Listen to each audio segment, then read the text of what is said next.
Hey, we are live. Surprise stream.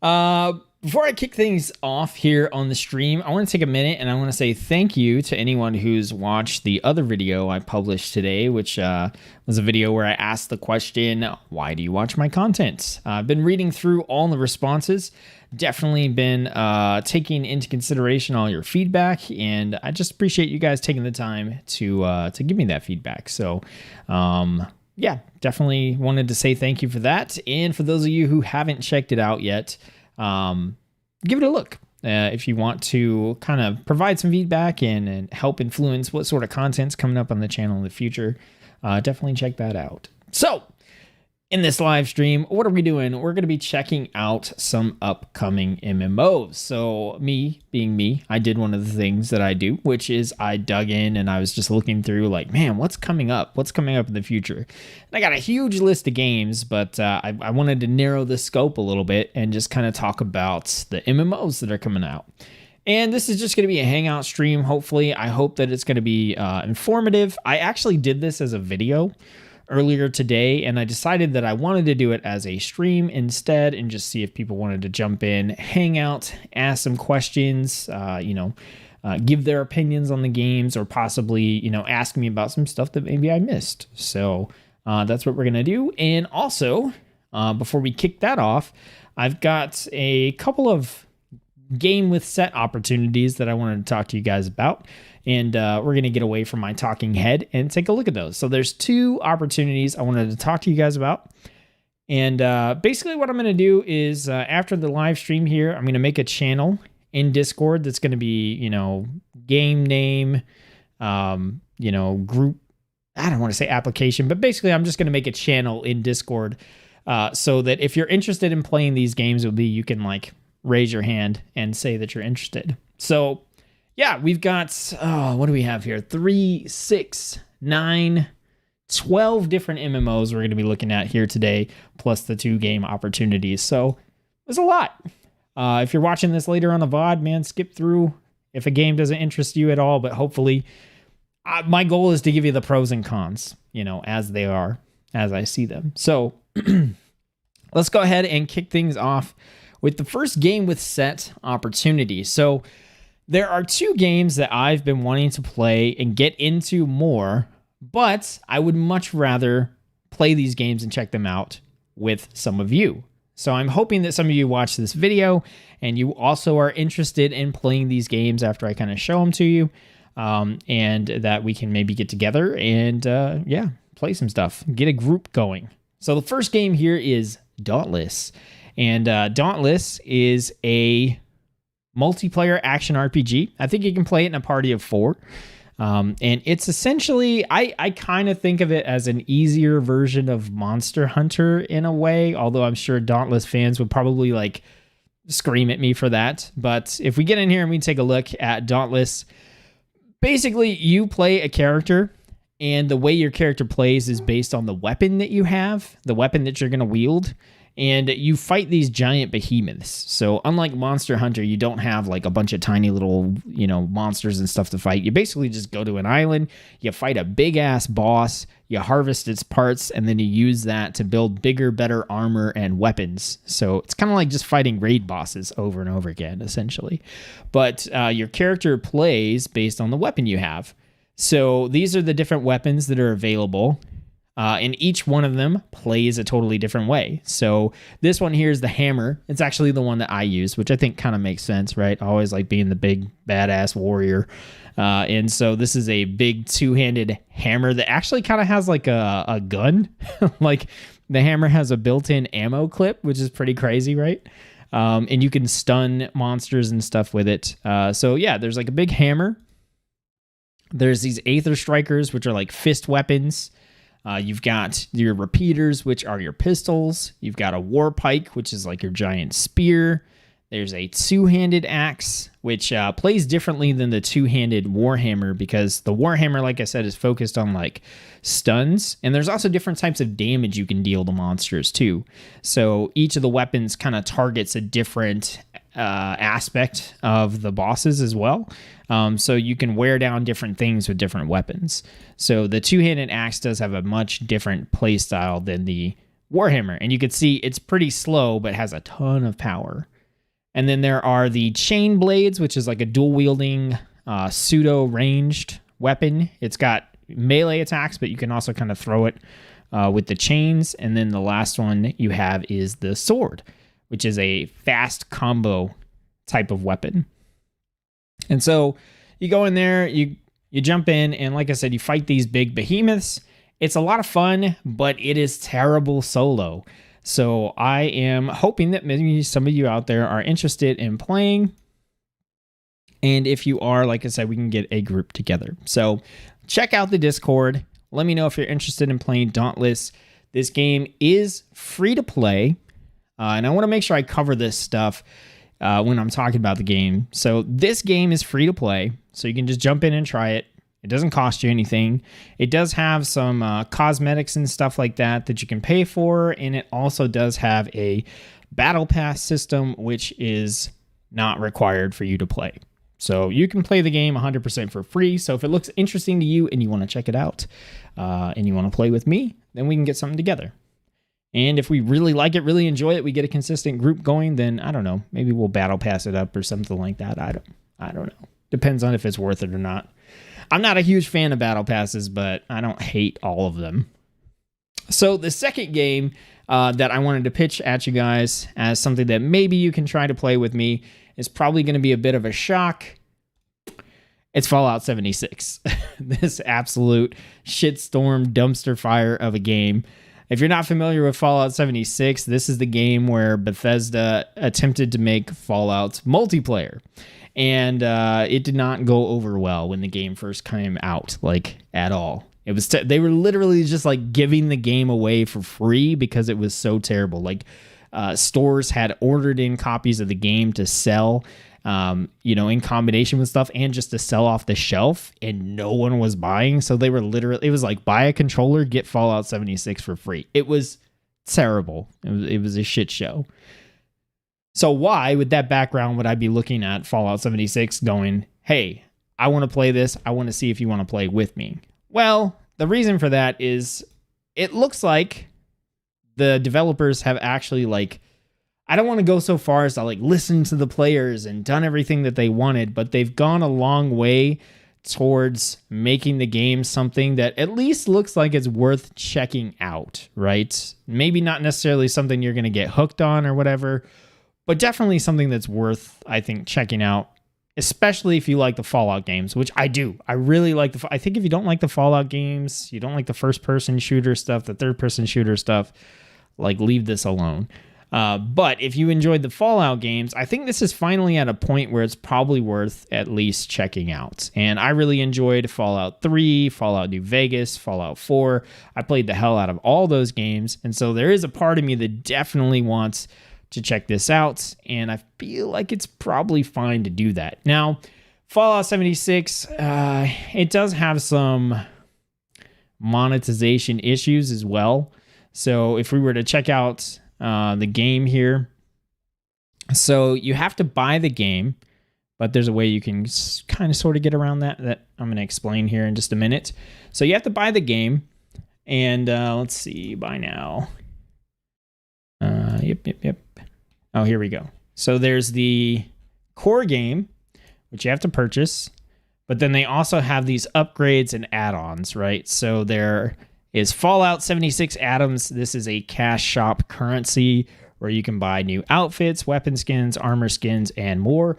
But fuck that, right? No, thank you. You have to have an excellent game before I want to spend actual real money on your cosmetics. So far, I think the only game that I've purchased actual cosmetics in has been Path of Exile. And even that took me a little while. I spent money to get like some stash tabs and stuff, but didn't pay for cosmetics for a long time. They also have Fallout First, which is some kind of subscription premium membership. It gives you access to private worlds, some utility and cosmetic items, plus you get cash currency per month. This literally sounds like the equivalent of the ESO premium membership, which is good and bad. I don't feel like the Elder Scrolls Online premium membership is terrible, but I do think that the game feels a good amount shittier when you don't have it. Your space fills up really quick, and if this is the same, then if you like the game and you're invested in it, it is a pretty decent value, I think, if it's the equivalent of the ESO premium one. But if you're just trying it out, hopefully the game doesn't feel too bad because you don't have it. And then the Brotherhood recruitment bundle is like some bonus stuff. It's kind of like the deluxe like pre-order thing. You get a scouting tower, some paint, blah, blah, blah. So like I said, there's some monetization stuff going on here, but for the most part, it looks like it doesn't really affect gameplay too much. And hopefully it doesn't detract from the game itself too much either, but there is a cash currency, there is a subscription membership, and there are some bonuses. But like I said, there's a way you can get around buying the actual game for full price. So if we were to go and try to buy Fallout 76 like off of Steam, then you'll see the base game is $40, which is not something I'm willing to pay to check out Fallout 76. But what you can actually do is go get the Xbox PC Games Pass, which I'm going to make a whole video on because this thing is ridiculously good value if you want to check out a wide variety of games and not break the bank. I mean, it's fucking good. And you can play your first month for $1, and after that, it's a $10 a month subscription, which, I mean, is well worth it if you have the time to check out other games. Like I said, a whole different video coming on that. But the reason I bring that up is because recently Microsoft purchased Bethesda Game Studio, and when they did that, a lot of the Bethesda games actually ended up in the Xbox Games Pass, including Fallout 76. So you can get around having to pay that $40 price tag for Fallout 76 by hooking yourself up with the Xbox PC Games Pass, which is either going to be $1 or $10 depending on whether or not you've had it before. So I want to check this out. Like I said, I think the game's at the point where it's probably worth checking it out now. And so I wanted to let you guys know that, again, this is another game that I'm looking to play with a group. Now, I will say Dauntless, I probably won't just jump back in by myself because it does really kind of suck solo. But if we get a group going, then I definitely want to play more of it. Fallout 76, I'm probably going to check out anyway, just for my own sake. But I think it would be cool to play this with other people. So, yeah, those are the game opportunities with Tset. So if you're interested in any of those, let me know. You can make some comments in the comment section below, or like I said, look out for the Discord. Okay. So we're going to talk about expansions.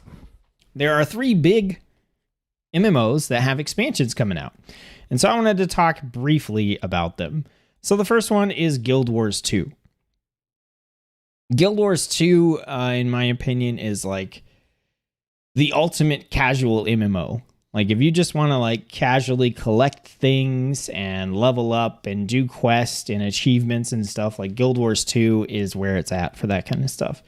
And I feel like if you don't want to depend so much on raiding or high level PvE and PvP content to do everything and to have fun, Guild Wars 2 is where it's at.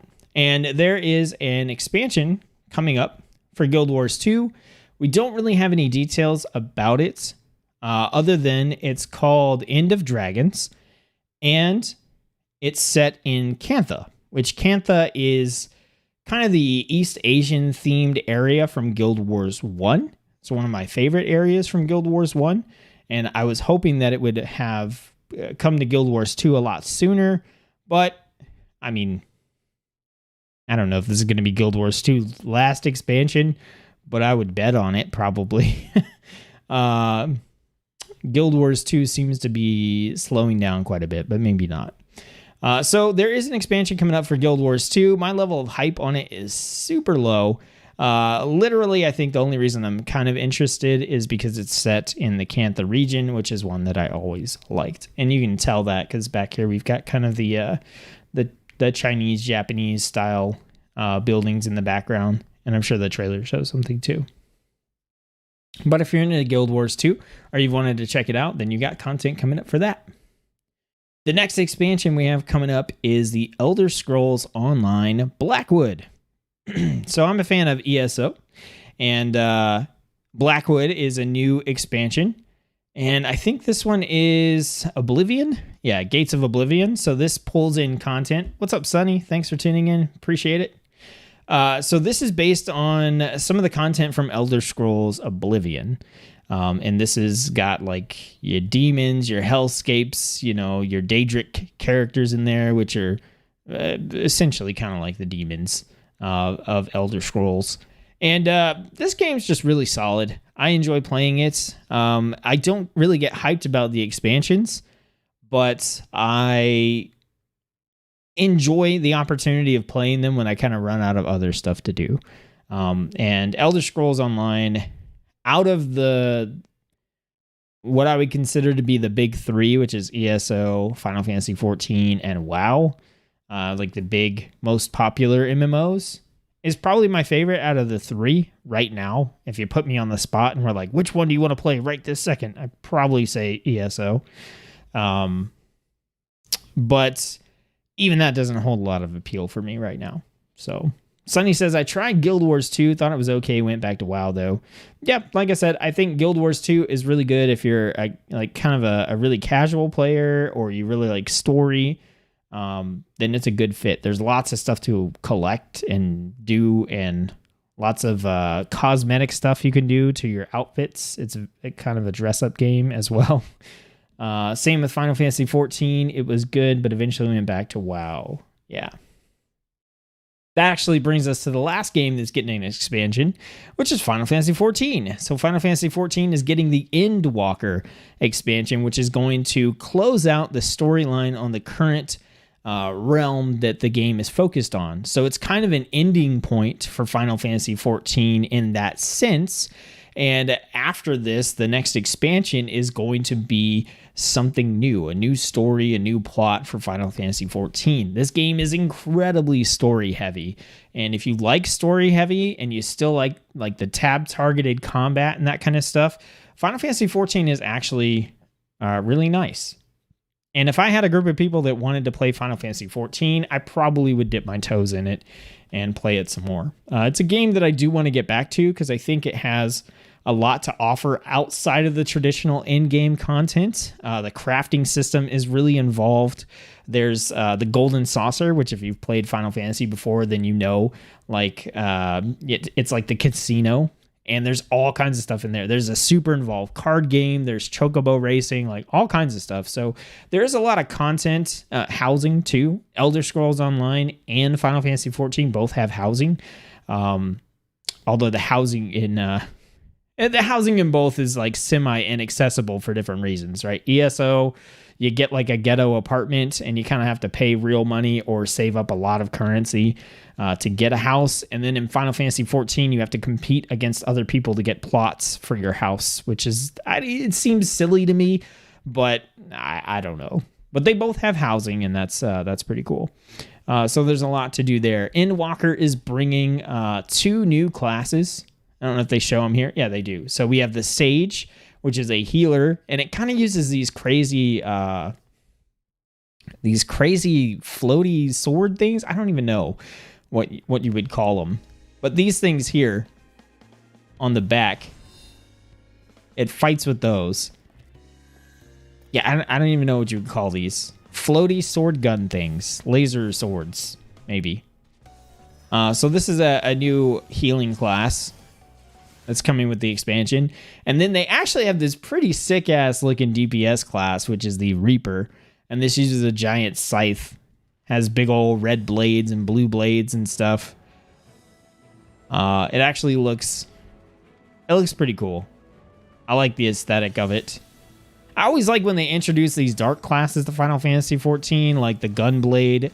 I don't know if you call it a dark class, but you know, that's the tank that I have been trying to get to in Final Fantasy XIV. And I like its aesthetic, and yeah, I think this one looks pretty cool too. So yeah, you know, level cap increase, all that kind of good stuff. New dungeons, updates to the saucer. the saucer. And something incredibly cool here that I think a lot of people might miss is they're adding this island sanctuary to Final Fantasy XIV with the release of Endwalker. And so I mentioned that housing in Final Fantasy, that's a thing. You can have a house, decorate it, build it up and everything, but it's like competitive to get the plots and it costs a lot of money. It's kind of like saving up for a mount in Vanilla WoW is basically, what it feels like for the mount and mount training. But in Endwalker, they're adding the islands, and I can't believe they don't have like just a link to it here, which is kind of nuts. Let's see. I want to give you guys a picture of this. So the island sanctuary actually kind of adds in like a Animal Crossing sort of thing to Final Fantasy XIV. You can see some of the imagery here for it. It's casual solo content, but basically everybody gets their own island, right? And you don't have to fight against people for plots and stuff like that. I think there's a couple of different islands you can choose from. And it says you're going to live off the land, raise animals, and cultivate the earth, all while soaking in the sights of this beautiful paradise. So you kind of get to make like your own little farm, raise animals, and all that kind of stuff, which sounds pretty fun, actually, for like a casual sort of gameplay. I think it looks pretty cool. Also, there's like a tiny otter. Oh, I love otters, but I don't know why there's a little shark there. That's a little weird, but maybe they're just like representative of like the pets that you can get. So anyway, that's what's going on with those games and getting their expansions here. Sunny says, FF14 story was awesome, and I love the alt-friendly way you have the job. So, yeah, in Final Fantasy XIV, you don't have to level up multiple characters. Your one character can be all the classes, and you just switch back and forth between them, but you have to, like, level them up individually. He says the story's awesome. I fucking hate it. I fucking hate it. Not because I think the story is bad, but honestly, like, it's just... a lot of it's not voice acted. It's a lot of reading. There's not a lot of background music. I feel like they don't present it in a way that appeals to me at all. That's just me though. That's I try to skip it every time. My wife likes the story and she follows along with it, and I'm like, I'm just skip. I will watch a summary on YouTube. Like someone like me is probably out there doing lore videos for Final Fantasy XIV, and I'll just look that up and be like, oh, so that's what happened. Okay, cool. Awesome. So I pass on that it's what keeps me from leveling in the game, is having to just back and forth on story. Like I feel like the leveling in Final Fantasy XIV sucks. It sucks. But the combat's fun. A lot of the other stuff is fun. But that has kept me from leveling up.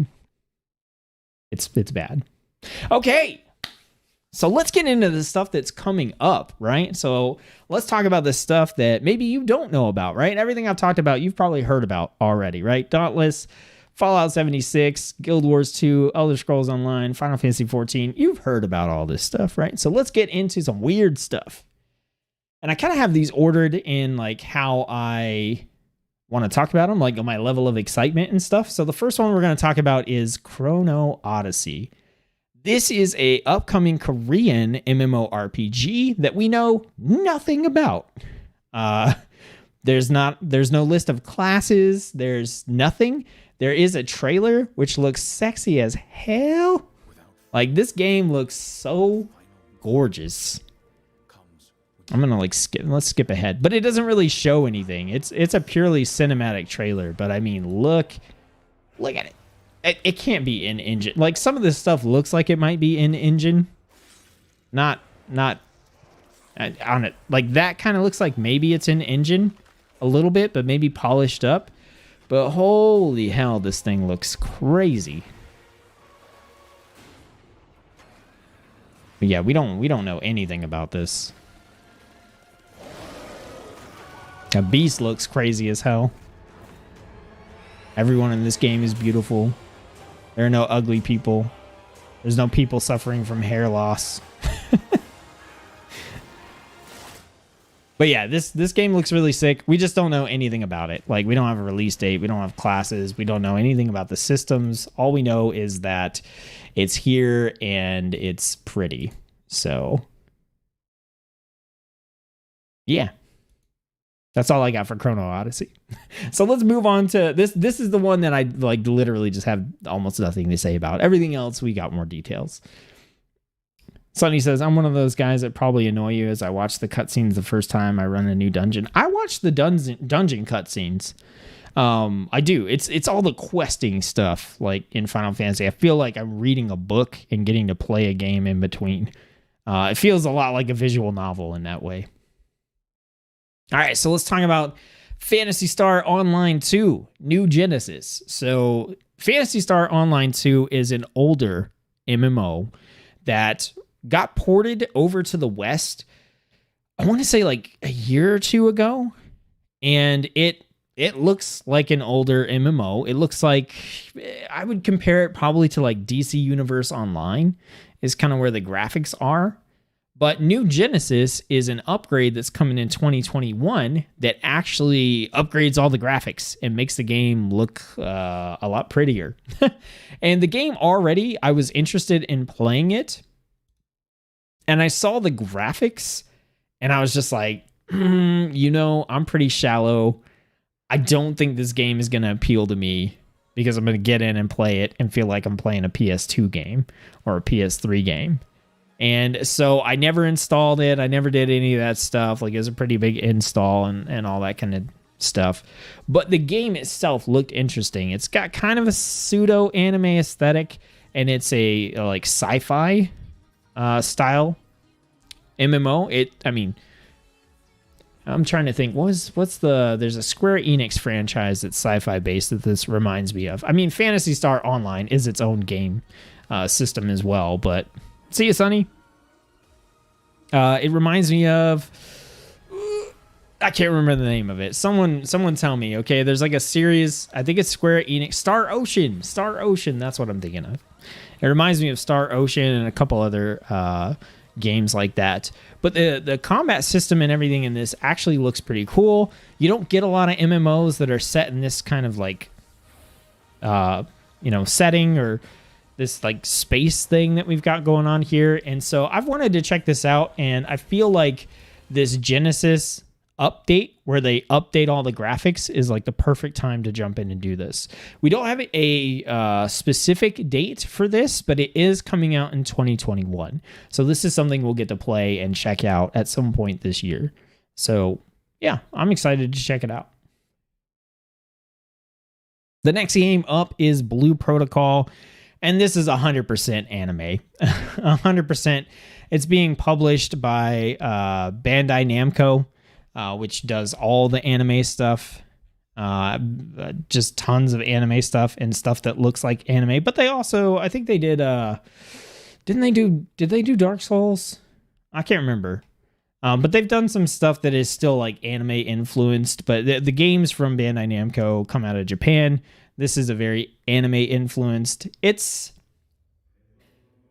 I don't know if we've confirmed that it's a full-on MMO, but I think it is a multiplayer online RPG that may have like a party system or a smaller multiplayer component.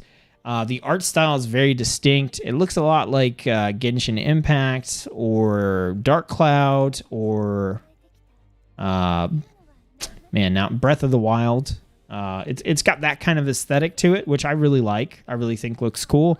It's got an action combat system that looks like a lot of fun. And I'm sure it's going to have some weird weeby anime story where you're the hero that can save the world and you know what I'm saying? Like, that's fine. I'm in for it, I guess. I think this looks pretty cool. It does really remind me of like Dark Cloud or Rogue Legacy. I'm kind of showing my age here with these references, but check them out. If you haven't seen them. And yeah, it looks fun. I'm excited about this one, but as far as I know, I think it does have a Western publisher, but it's not going to come out until sometime in 2022 at the earliest. So this one is a lot farther off than some of the other ones we're going to see, but not the farthest off. I do believe there are going to be some beta tests and stuff along the way, though, that we might be able to check out. Portable Gamer says, looks like Zelda from the Switch. Yeah, looks like, like Breath of the Wild. Joe Nuke says, do you still play WoW? Not at the moment. No, I don't. I've basically stopped playing WoW for now, and what I've seen coming out of Blizzard recently has not inspired my faith in them and what they're going to do with like 9.1 and stuff like that. So I'm not going to rule out ever playing WoW again, but I do not play it at the moment, which is part of the reason I'm looking at all these MMOs, hoping to find something fun to play. The next game up on the list is Corepunk. So Corepunk is probably the oddest ball in this list.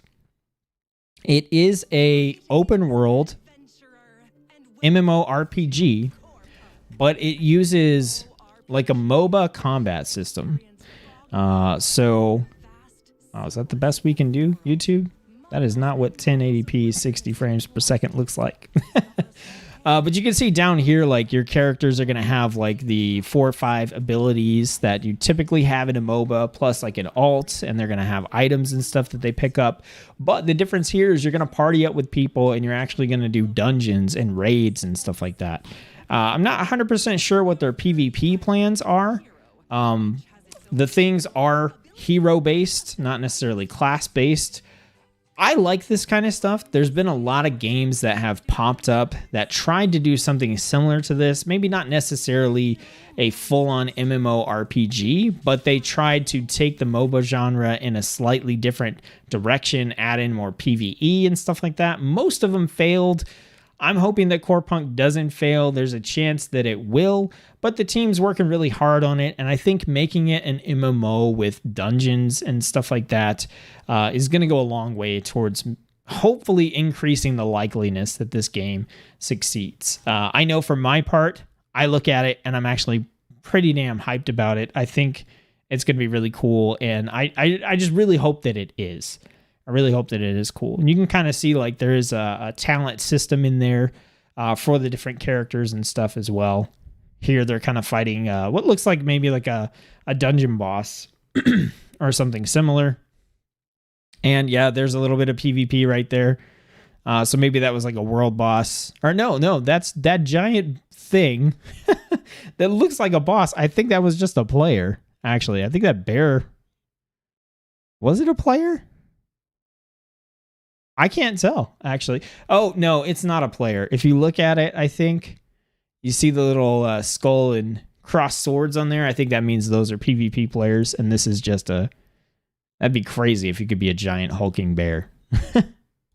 So Corepunk doesn't have a planned release date that I'm aware of. They are going to be doing closed beta testing and open beta testing. I'm signed up and really, really hoping that I can get in and play this and showcase it for you guys, because it's something new in the MMO space, and that for me is a good enough reason to definitely check it out. All right, we're about to get into the good stuff.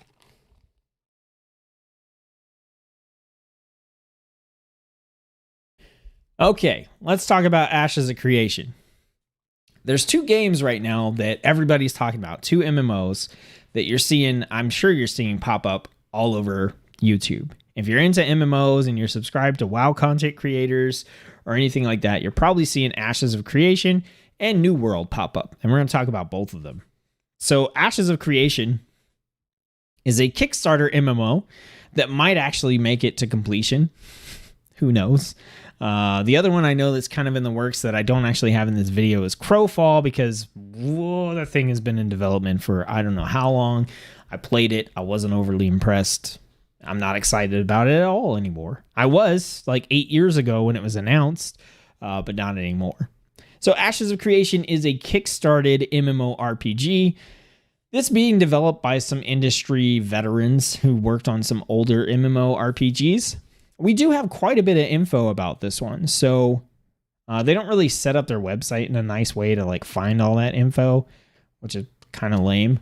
But we know what some of the classes are. There's actually gameplay footage out there. They've talked about dungeons and raids. They have some interesting concepts that they're introducing. they have this concept of like this node system where essentially your map is broken up into these nodes. And as you do things around those nodes, they will turn into villages and stuff and kind of evolve into even bigger villages, cities, that kind of stuff. So there's some interesting stuff going on with Ashes of Creation. And I do think it's one of the more promising MMOs that's on the horizon. But I also think that it's way out there on the horizon. Like, I don't expect this game to be done until like 2023, 2024, 2025. There are going to be opportunities for people to play Ashes of Creation before then. As a matter of fact, they had a alpha that was planned for June 1st, but they pushed it back, likely because Blizzard decided to launch the Burning Crusade Classic on June 1st. But even with that said, to get into the alphas and play that kind of stuff, you have to buy one of their like pre-order packages, and the cheapest one is $75. That doesn't even get you into the Alpha 1 testing. If you want to get in the Alpha 1 testing, you got to pay $500, and there's no way I'm paying $500 to get into that. The only way this would happen is if we did like a channel like fundraiser thing, and honestly, I don't even want to do that because, yeah, this doesn't get you into an alpha that's just persisting. It lets you get into like tests. So it's pretty expensive to try and play this game before it actually releases, at least at the moment. I think that as things get further on, like here, $75 will get you into like the beta 2 test phase. But as far as I know, this is also going to be a subscription-based MMO that has purchasable cosmetics and stuff like that. So basically like WoW. You might have to buy the game. I don't know that for sure. But you'll pay a subscription, and then there'll be a cash shop. Like WoW has a cash shop. But this will probably be more egregious than that, which is fucking stupid. But that's just me. I don't like the combination of like... I don't know that it's all three, but we'll have to see. Oh, there is a content creator program. I'll have to check that out. Maybe I can actually get in and play the game and showcase it here on the channel. But yeah, this one, like I said, I think it's one of the more promising MMOs out there on the horizon. I just think it's going to be a long time before it's actually released. I think this is the game that is the furthest out of anything on this list, maybe aside from Chrono Odyssey. So next, we're going to talk about Lost Ark, which doesn't have a cool website. So I'm here at the Lost Ark database website as the best sort of thing to give you a visual for the game. But Lost Ark is basically MMO Diablo. And it's a game that I've been super excited about and super disappointed by for quite a long time now, because it looks amazing and it also isn't available in the West. But to my knowledge, Amazon has picked up the publishing rights for Lost Ark in the US, or the West, I should say, and is planning on releasing the game sometime in 2021. I don't know if it'll be fully caught up to the Korean version, or if we're going to kind of start back at the original and have to build up to it. But Lost Ark just looks absolutely beautiful. And this is another one that's a little bit different than, I guess, what you're used to seeing. And so I kind of want to showcase just a little bit of the gameplay here. So you've got like your Diablo style isometric setting. You've got your Diablo style class bar and stuff down here. This is only showcasing one of the classes. It's the Lance Master. There's a bunch of other ones as well. There's like a summoner, but this is well and truly a Diablo MMO. It's not just like Path of Exile or Diablo where you can play with 2 or 3 of your friends. There are full-on world bosses, raids, dungeons, PvP, all that kind of stuff. And this game, the combat, has such great spell effects and like sound design. Everything feels super impactful. You can't, I don't have the sound turned on, so you can't check it out here. But you can, look up some gameplay if you want. And I've been dying to play this game since the initial like preview footage came out. So this is one that I'm super hyped about, and hopefully Amazon can actually make good on that 2021 release date. And if they don't, then I expect we'll get it hopefully sometime in the first half of 2022. And if that's the case, I'm definitely going to be playing this. And if this interests you at all, we'll be able to play it together. That's what I hope. So next up, let's talk about New World. So I mentioned before that the two big kind of MMO names that are going around right now are Ashes of Creation, which we already talked about, and New World. So New World was hype. It had a lot of hype. This is a MMO that's by Amazon, which so far Amazon has failed to release a successful game, which doesn't really bode well for New World. They actually tried to launch New World the way that they had it, and it failed, and they realized that they needed to take it back to the drawing board. So the concept behind this game is it's set in sort of a colonial era, like the New World. There's conquistadors, there's a lot of like Aztec Mayan sort of architecture and stuff like that here. And it's kind of set in that era, but there's also a lot of magical, mystical stuff going on as well, as you can tell by the like crazy demon monster here and stuff. And originally it was supposed to be a pretty PvP heavy, PvP oriented game. It was like they were kind of chasing the survival PvP thing, but trying to turn it into an MMO. And that just didn't work out, didn't appeal to them. I played the alpha back when that's what the game was supposed to be, and I did not like it at all. But like I said, they tried to put it out. They realized they kind of fucked up, and they took it back to the drawing board, and they've shifted the focus of the game to be way more PvE oriented. They're adding in dungeons, raids, tweaking things. It's still going to have the PvP, but they're definitely making it more of a PvE focused game now. So this has gotten people pretty excited. It looks fantastic. They're doing a great job on this trailer here. Like the color palette, the lighting, everything looks super awesome. But the hype for this has kind of died to an extent. And the reason for that is they published their stance on microtransactions and cash shop. So the intention with New World is that you will buy it and then be able to play it. And it's not necessarily that they have a cash shop, because a cash shop isn't inherently bad, especially if you're just buying the game or it's free to play and there's no subscription attached. But it's the fact that in the article where they talked about the cash shop, they also mentioned some stuff regarding it that made people not so happy. And so those things where they mentioned having convenience items and boosts as part of the things that they might sell in the cash shop. And so everybody was crying, pay to win, pay to win.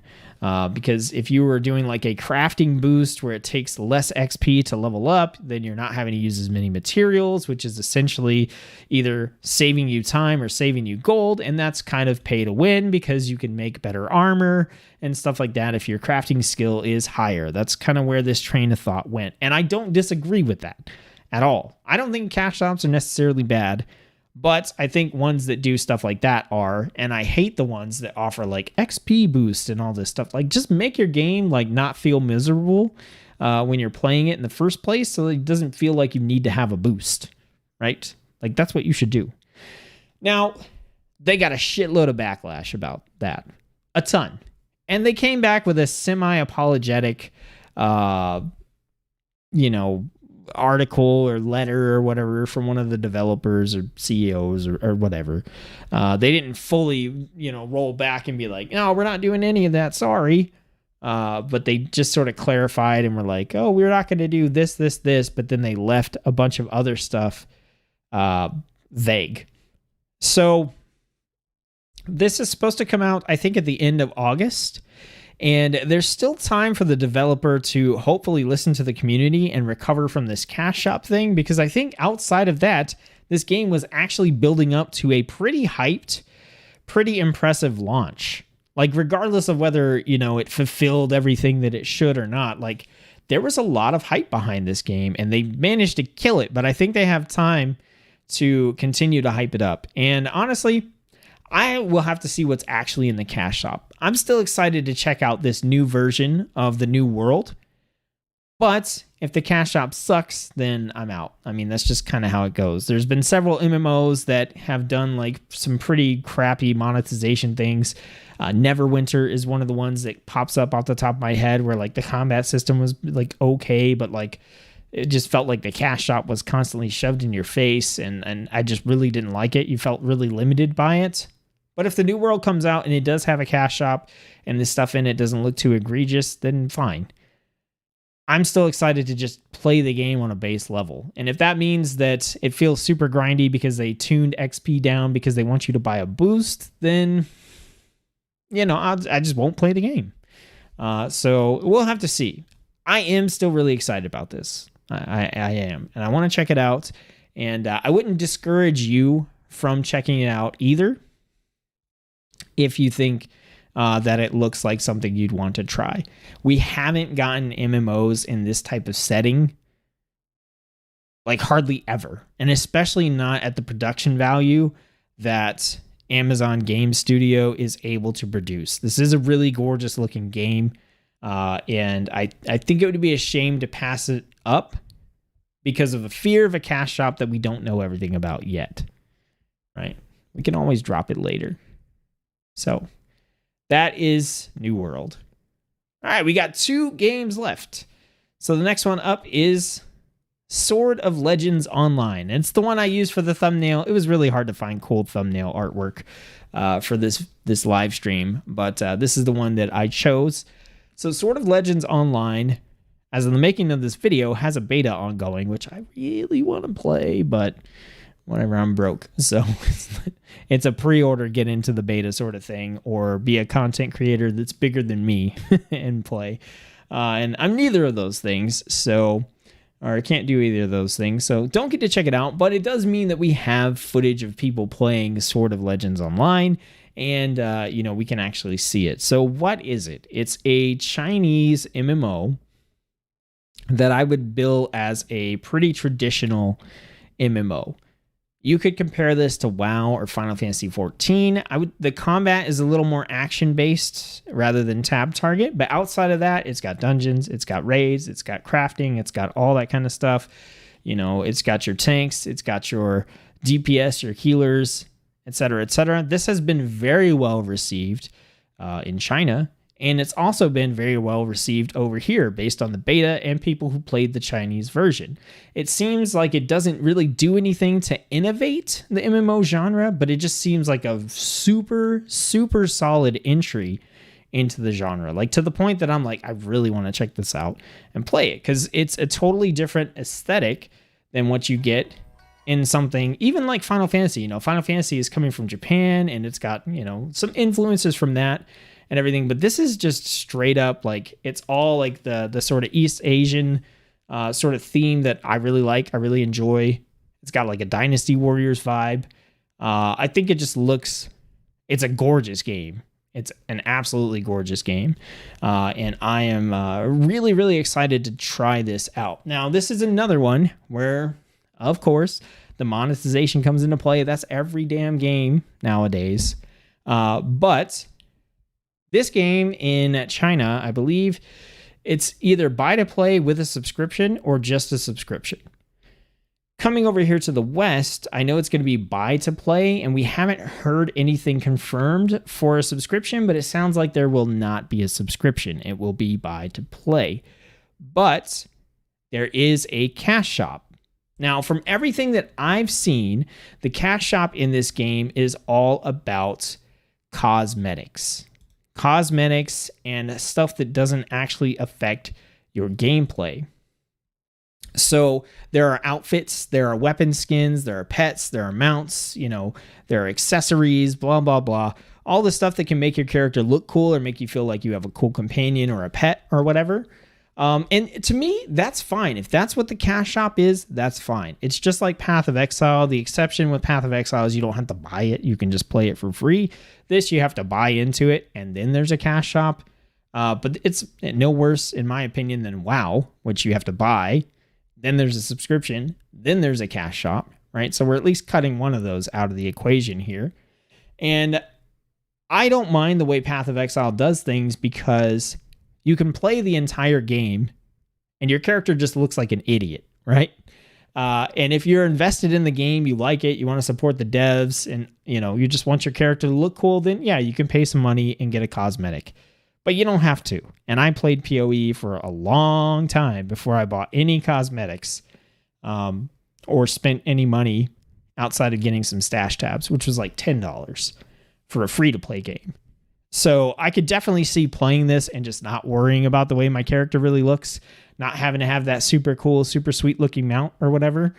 Some people are probably, they're not going to like that about it. And that's why I'm trying to put that info out here so ahead of time. But for me, it wouldn't really bother me too much. So this game is supposed to come out, I think, Q3 of 2021 here in the West. So this is fast approaching a release. This is something that's actually coming up pretty soon that you'll be able to check out and you'll be able to try. So there are 6 different classes, and kind of like WoW, you pick a class, and then for this one, there are 2 subclasses that you can go into. So instead of being like Hunter, Survival Hunter, Beastmaster, and Marksman, there's 2 different types. So the base class here, this is Spell Sword. And if you're looking at the trailer, it kind of cranks up and it'll introduce the first sub-spec, which is the Sword Artist here. So this is a ranged spec that you can play as. And then about halfway through the trailer, it's going to do this little pan around the character, and it's going to show you the second subclass, which is usually a different role that you fill. So here we've got, like I said, the ranged, and then the next one here is Blade Storm, which is melee. We've got the Reaper. This actually has one of the subclasses I'm super interested in playing. So the first one here is not the one. So the first subclass is the Assassin, which is melee based. And then the second subclass is going to be the Occultist, which is a support-based class. And this actually looks pretty cool to me. You're dropping like a lot of AoEs. There's some range stuff going on. It kind of looks like... I'm wondering if it's more focused on like debuffs and Warlock type stuff, or if it's more about putting out like buffing zones and things like that. Either way, like this one has really intrigued me, actually. The Occultist, I think, looks really cool. Then we have the Summoner. So the Summoner, the first spec on this one is going to be Nature's Wrath, which is a ranged attack based class. So you can see lots of like shiny stuff, and you kind of have like a little carbuncle looking pet here that's there with you. And then the second spec is Nuwa's Blessing, which is a support class. Looks like a healer, maybe a buffer, someone who can like cleanse and stuff like that. That's the idea I'm getting from that. Then we have the Bard, which is pretty cool. My wife always likes to play a Bard when she gets the opportunity in MMOs. And so the first spec for the Bard is Dissonance, which is a ranged attack spec.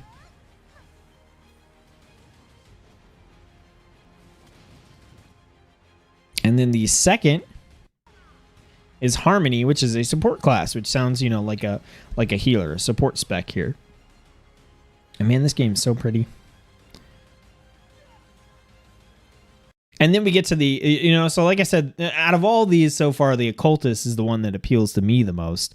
But then we get down here to, come on. We got the Berserker. That's obviously, that's right up my alley. So we'll check out these. So the first one is Slayer, which is just pure, badass not dual wield, but two-handed melee.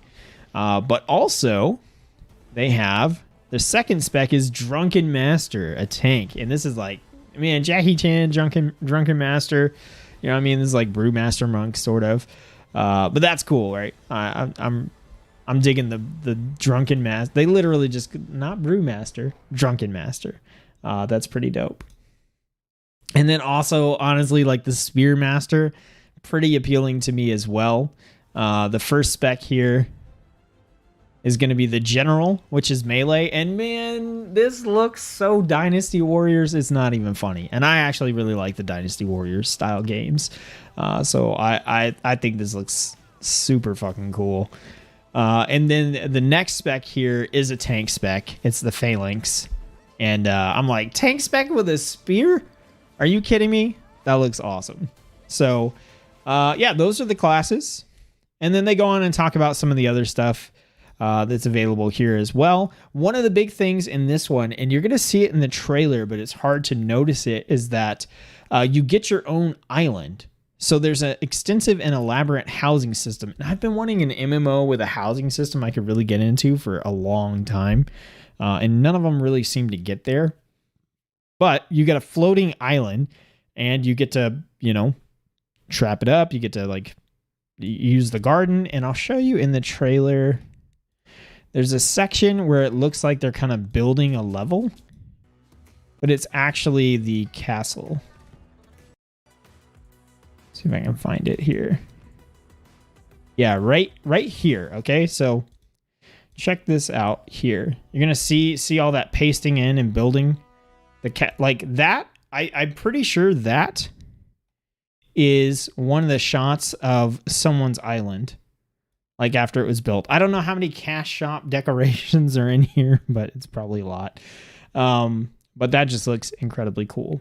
So if you can't tell, I'm excited. Really excited to check out Sword of Legends Online. I hope it doesn't suck, and I hope the monetization doesn't suck either. So then we're on to the last game that I wanted to talk about here, and I don't actually know if I'm more excited about it than I am Sword of Legends Online, but it's close. I think I know more about this one, and the date is closer, so that's got me a little more hyped about it. But the final one here is going to be Elyon. So Elyon... There's a reason I'm excited for this. There's not a lot of East Asian MMOs or Eastern MMOs that appeal to me, hook me, reel me in, and keep me playing. I find a lot of them to be... a lot of times the combat is fun, but the rest of whatever's going on around the combat, I don't find all that interesting. Black Desert Online is one that has really awesome combat, but then once you're outside of the combat, everything else going on just seems like so convoluted, and there's such a heavy emphasis on PvP as well that I just don't get into it. However, there was one game that really hooked me, and that was Terra. And Terra was a game where it's not tab targeted. There's no targeted combat. It's an action combat system where you have to point your abilities in the right directions and actually hit people. It was a lot of fun. Like, the combat to me is like the antithesis of World of Warcraft tab targeting. Like in WoW, you hit tab, you go through your rotation, and you stay out of the fire. In this, it was like you had different combos you could do. You had to point your stuff in the right direction. There was a tank class that I liked playing called the Lancer, where you could actually time blocks and almost full counter a lot of attacks if you timed it right. So I really, really enjoyed that style of combat. And then Terra just kind of got monetized all the shit and died. It's still playable, but I think that was a result of it getting a different publisher. I think Terra went to a publisher called Gameforge, which is the publisher that's publishing Sword of Legends Online, which is why everyone's concerned about the cash shop. But the developers of Terra are the ones that are making Elyon. And so I'm hyped about this because I know how much I enjoyed Terra, and Elyon is looking like the successor to Terra.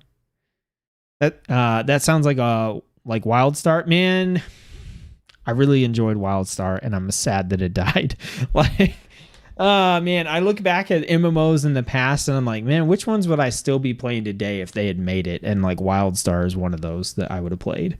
I really like that game, and it makes me sad that it died, but oh well. It's what it is. The other one is Marvel Champions Online and Nosgoth. Those are like the three games that are sort of like MMO multiplayer that I look back and I'm just like, man, if those had stayed, I would still be playing them. The Marvel Champions was like Marvel Diablo, and Nosgoth was a 4v4 PvP asymmetrical vampires versus humans game set in the world of Legacy of Kain. And I really enjoyed all those. You can Google them. Actually, I might have some footage of me playing Nosgoth, maybe. I think so. I'll probably dig it up.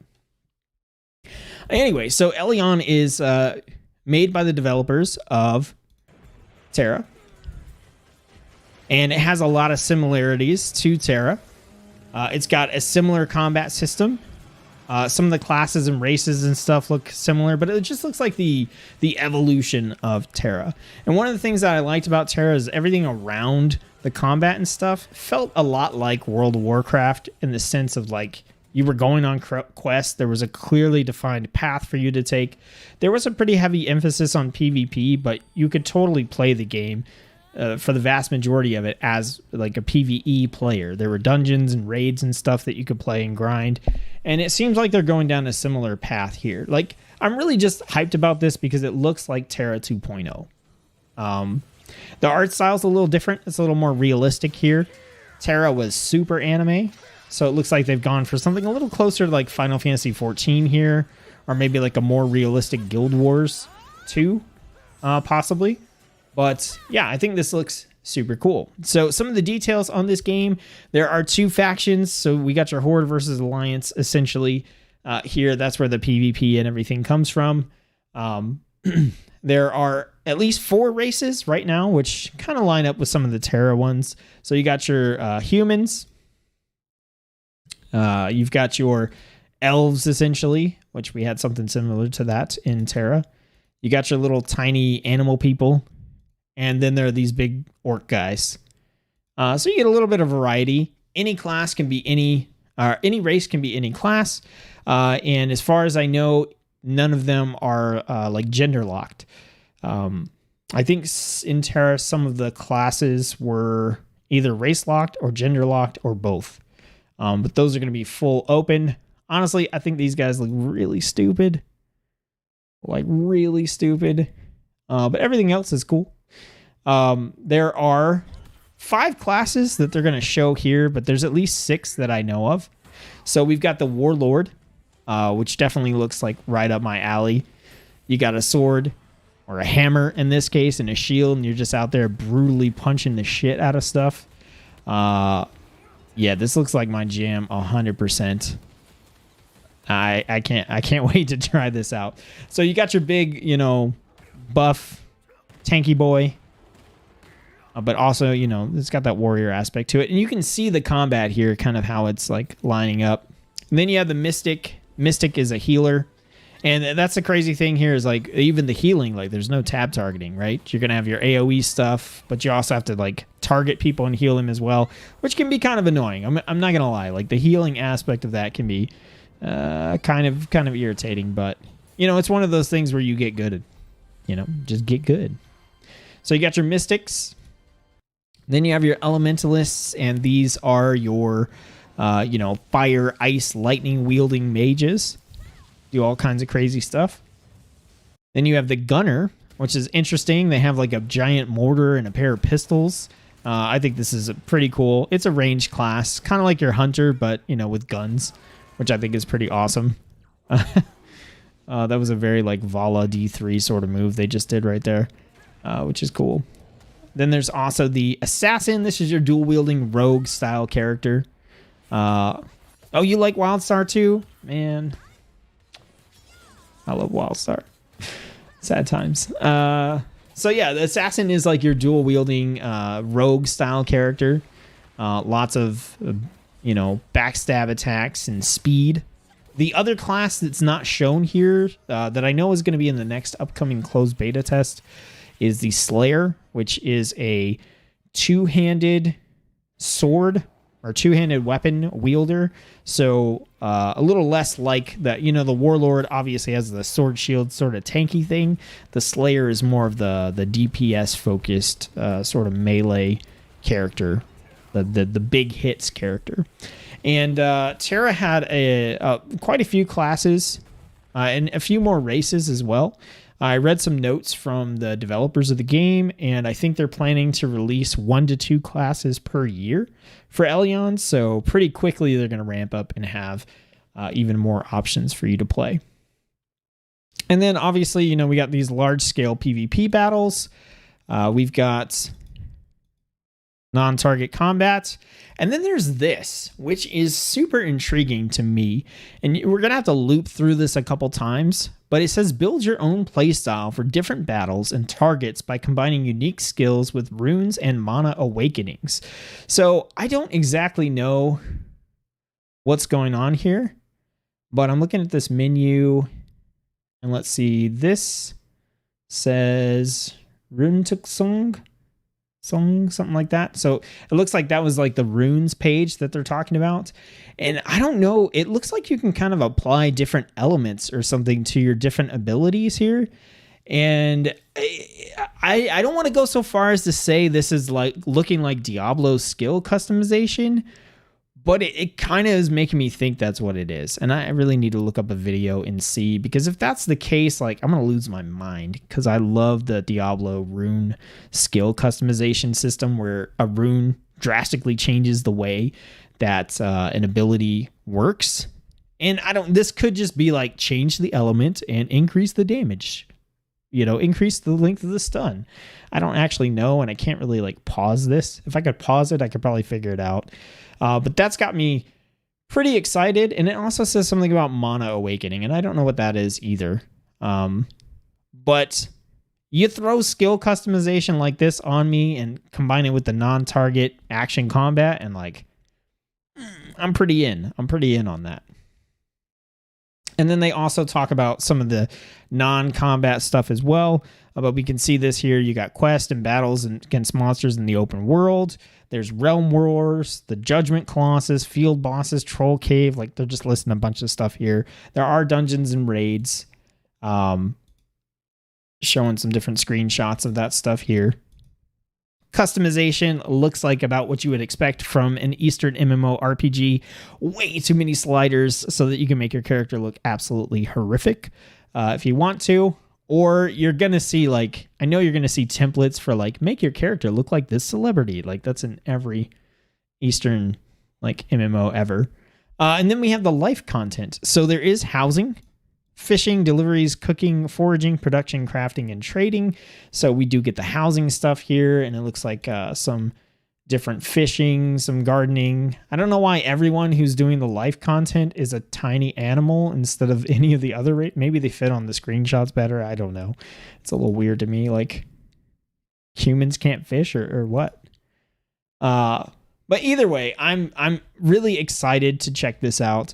Like I said, I very much enjoyed Terra, and it's one of the few MMOs that I kept wanting to go back and play and check out the updates and the content. And I always enjoyed the combat when I jumped back in to play it. So seeing those developers move on and create essentially Terra 2.0 has got me pretty excited. So that's it.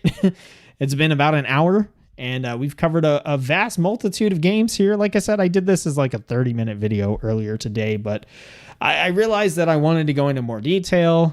And I didn't want to get super caught up in like, well, try to make some shorter videos. That's not what I do here, guys. I do comprehensive stuff. So what I really want from you guys, whether you're in the stream checking this out or you're watching this later on, if any of these games really caught your eye and you'd like me to keep you up to date on the news, what's going on with them, any big happenings or updates or, anything like that, let me know, because this is the kind of stuff I've talked about. All these games, you can kind of gauge my level of hype and excitement. And if you also want to stay up to date with them, but you kind of want my take on things, let me know. And maybe I can do, some update videos when there is new news and stuff to talk about. And then also, like I said at the very start of the video, if anyone is interested in playing Dauntless, this is not a game that I'm probably going to jump back into just by myself. So I would definitely be looking for people who wanted to play the game with me. Hop into the Discord. I'll set up a channel after the stream where you can come and let me know that you're interested in playing. And if we can get a group of, 3 or 4 people together that all want to play, then we'll jump in and we'll check it out.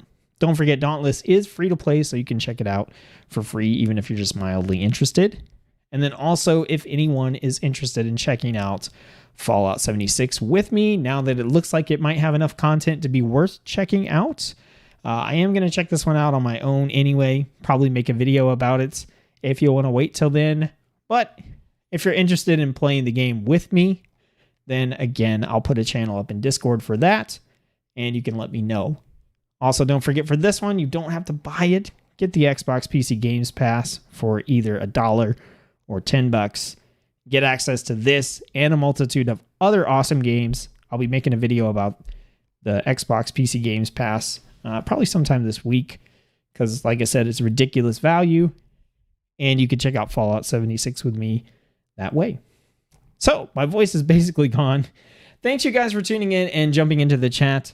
It would have been a little bit lonely to do this with absolutely no commentary, so I appreciate that. Thanks to Sunny, A Horrible Gamer, and Joe Nuke 100 for jumping into the chat and giving me something to riff off of and to talk about. So I hope you guys enjoyed the video.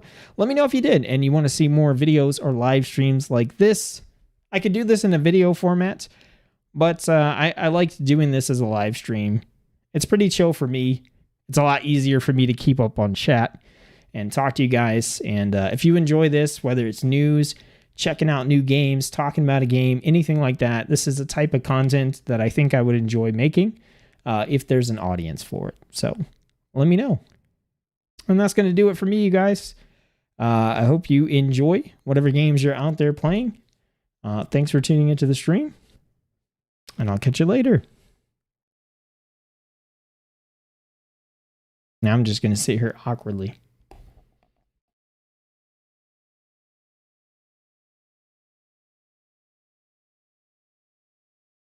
This is a happier hour Baja Blast from Taco Bell. Why buy a drink for $2 when you can wait 2 hours to get it for $1? The words of wisdom today. Wait until 2 p.m. to 5 p.m. to get your drinks for $1 at Taco Bell. This stream is not sponsored, but it might as well be with how much Taco Bell I eat. Horrible Gamer says, I liked it. Thanks. Awesome. And thank you, you and Sunny, for dropping your feedback into that earlier video. I guess since I'm here, I'll remind people. Check out my previous video where I asked why you watch my content so that I can get some feedback from you guys. I hope you did discover. I like if you watched this stream and you knew about every single game that I talked about, damn. That's all I got. Damn. Like, good job. That's impressive. Because, yeah, I definitely, like, who knew about Chrono Odyssey, right? Plus, like, Corepunk, plus Elyon. You know what I mean? Like, there's a lot of stuff in there. So, yeah, if you knew about all the games before I talked about them, then, man, you should be doing this. Give me your email so I can hit you up and be like, yo, what's good? So, all right, you guys, for real, I'm out of here. Thanks for tuning in. I'll catch you later.